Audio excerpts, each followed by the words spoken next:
What's up, guys? This is Alex Longquist with RJ OCD Recovery. Today's video, I will be talking about body count. Woof, touchy subject, I know. But it is critically important because it takes up a massive space in the modern dating discourse. I believe that the vast majority of the opinions and advice on body count are completely missing the point. I don't think that body count in the way it's currently discussed actually matters. I know, it seems crazy, but hear me out. Give me 10 minutes to state my case, and I promise you will not be disappointed. There are 5 common arguments, especially for men, in avoiding women with higher body counts and a higher number of past partners. They include, number 1, morality. Promiscuity is wrong, sex should be meaningful, people should have self-control. Number 2 is values.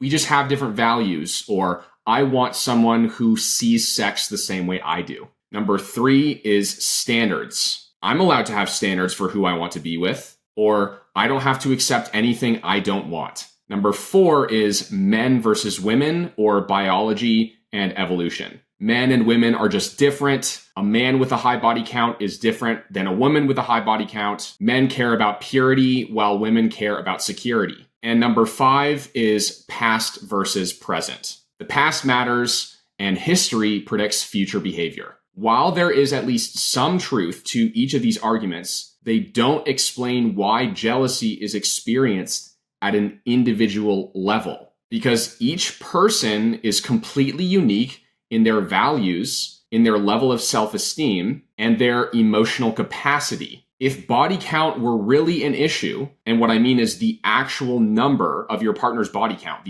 the actual number of people your partner's been with, then in theory, knowing the exact number would give you relief, because then it would be clearly defined and it would offer you more certainty. But for most people, knowing the exact number makes the jealousy, disgust, anger, fear, and resentment much worse. So that's why the actual number isn't the core of the issue. It's what that number represents and how that representation is being experienced within your own mind and body. So when your partner tells you their body count and you're highly triggered by it, you don't hear the number. What you hear is, I'm replaceable, I'm not special, I'm being compared, others got something I didn't, I missed out, or I'm behind. Your nervous system isn't reacting to the actual number. The number is completely arbitrary without the meaning that you give to it.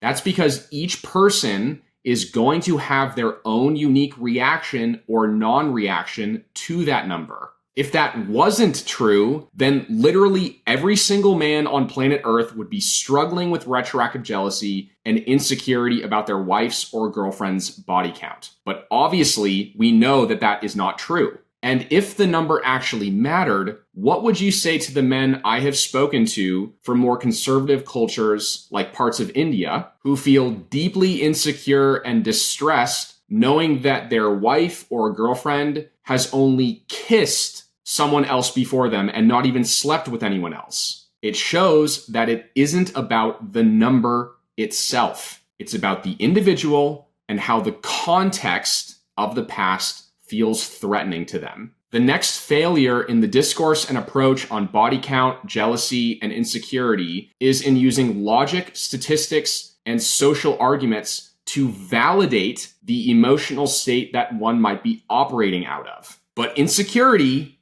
is not a math problem. It's not solved by better opinions, better data, or understanding biology and evolutionary psychology. It's solved by nervous system regulation and self-trust. It's solved by building bulletproof self-esteem. And this is why the debates on body count will literally never end. They will loop and repeat till the end of time because everyone is arguing at the level of ideology, while the pain and insecurity is being felt within the body of the individual. If you are able to process the unhandled emotion underneath, which I would define as I'm not good enough, I'm not sexually desirable, experienced, or valuable enough, then you will be free of the need to hide behind any ideology or opinion on how to navigate this part of finding a partner to commit to.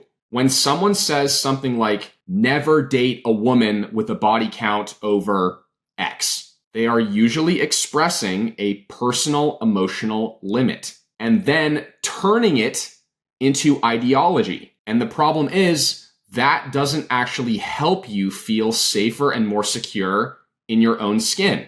So here's the main point.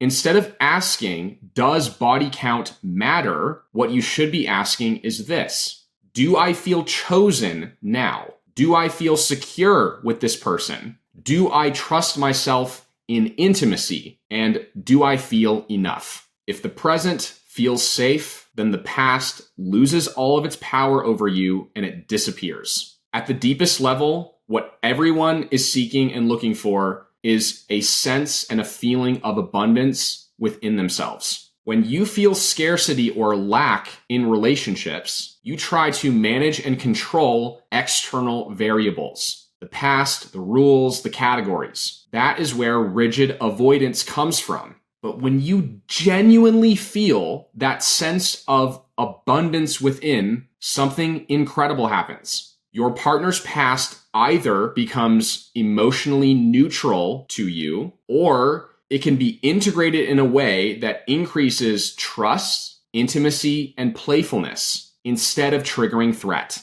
Jealousy and disgust are basically just protective states. They arise when your nervous system feels unsafe. But when a feeling of confidence and safety is present within yourself, curiosity and even desire can take place. In a secure state, you are not competing against the past. You are grounded in the present moment. And that confidence changes how literally everything in your life feels.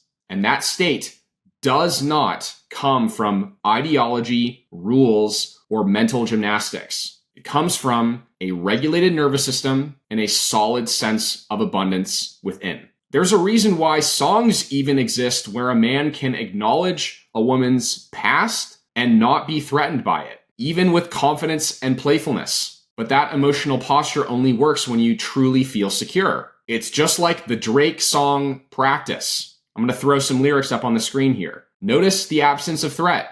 No comparison, no resentment, no jealousy, no anxiety. The absence of the threat doesn't come from the past being different. It comes from the present feeling secure. And I'm not saying that you necessarily need to feel this way. You can choose to feel however you want. I'm just pointing out that this emotional posture is possible and that it even exists. But you have to work at changing your internal environment to actually experience it.